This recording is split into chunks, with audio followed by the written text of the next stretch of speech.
राधे राधे दोस्तों। कभी ये समझकर किसी की सहायता ना करना कि ये आपकी प्रॉब्लम है, बहुत बड़ी मूर्खता होती है। क्योंकि मुसीबत कभी किसी को बताकर किसी के ऊपर नहीं आती है, कभी भी किसी समय किसी के ऊपर भी आ सकती है। तो आज मेरी कहानी का शीर्षक यही है कि सहायता आप हर किसी की करना सीखें। एक किसान थे, वो खेती बाड़ी का काम करते थे। उनके यहाँ एक दिन एक चूहा आ गया, और चूहा आया तो उसको खाने पीने का किसान के यहाँ बहुत मिलता था, तो वो फिर दोबारा गया ही नहीं।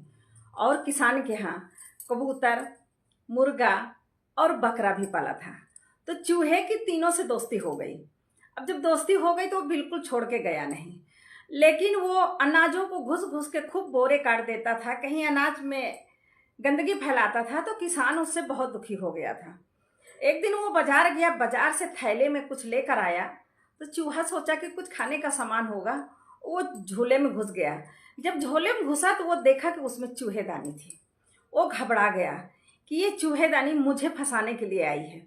वो भागा भागा कबूतर के पास गया और कबूतर से बोला कि भाई, किसान जो है मेरे लिए चूहेदानी लाया है मुझे पकड़ने के लिए, मेरी सहायता करो। तो कबूतर बोला, ये तेरी प्रॉब्लम है, तू समझ, मुझसे कोई लेना देना इससे नहीं है।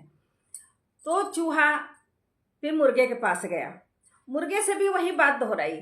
मुर्गे ने भी वापस वही बात बोल दी कि ये तेरी प्रॉब्लम है, मुझसे कोई लेना देना नहीं है। चूहा निराश होकर बकरे के पास गया।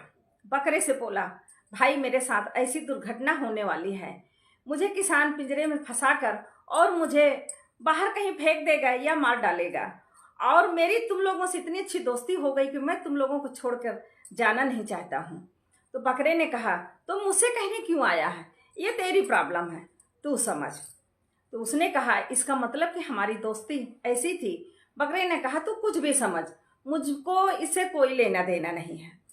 आखिर में निराश होकर चूहा उन दोस्तों को, वो स्वार्थी दोस्तों को भुलाकर वो घर से भाग गया। अब किसान जो था वो चूहेदानी को उसमें रोटी रख के लगा दिया। उसमें एक जहरीला कोई जंतु फंस गया।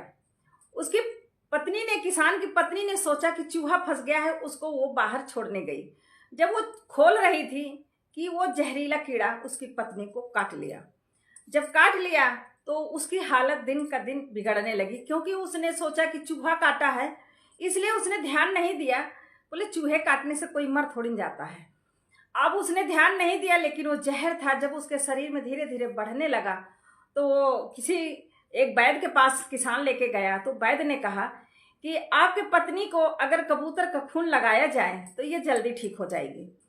किसान आया घर में, कबूतर को खत्म करके उसका खून अपनी पत्नी को लगा दिया।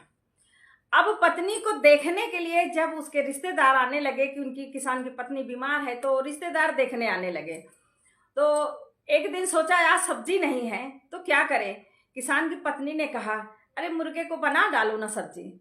एक दिन मुर्गा भी कट गया, मुर्गे को काट के सारे रिश्तेदारों को खिला दिया गया। अब जब पत्नी ठीक हो गई तो उसी खुशी में किसान ने पूरे गांव को भोजन कराने के लिए सोचा। भोजन कराने के लिए जब सोचा तो उसने कहा कि कुछ अच्छा होना चाहिए, इसलिए बकरे को भी काट कर और सबको खिला दिया। बकरा भी चला गया। अगर चूहे की मदद किए होते तो शायद ये तीनों की जान बच गई होती, लेकिन इन तीनों ने चूहे को कहा ये तुम्हारी प्रॉब्लम है, इसलिए सबने अपना पीछा छुड़ा लिया। लेकिन चूहा की तो जान बच गई, लेकिन ये तीनों एक एक करके कट गए। मेरा कहने का मतलब, मेरी कहानी का मोरल यही है कि कभी भी किसी की सहायता करने से पीछे मत हटिए। अगर किसी के ऊपर मुसीबत पड़ रही है तो पूरे दमखम से उसके मुसीबत में उसके साथ खड़े हो, दोस्ती करे हो तो निभाना भी सीखना चाहिए। लेकिन कुछ स्वार्थी लोग ऐसे होते हैं कि जिन्हें दोस्ती का मतलब ही नहीं समझ में आता है, वो स्वार्थ बस दोस्ती करते हैं और जरूरत पर मुंह फेर लेते हैं। ऐसी दोस्ती नहीं करना चाहिए, क्योंकि मुसीबत कभी किसी को ओटीपी देकर नहीं आती है, वो कभी भी किसी के भी ऊपर आ सकती है। तब शायद आपकी सहायता करने वाला कोई नहीं होगा। अगर आपको मेरी कहानी अच्छी लगी हो तो लाइक, फॉलो, शेयर जरूर करिएगा। जय श्री कृष्ण।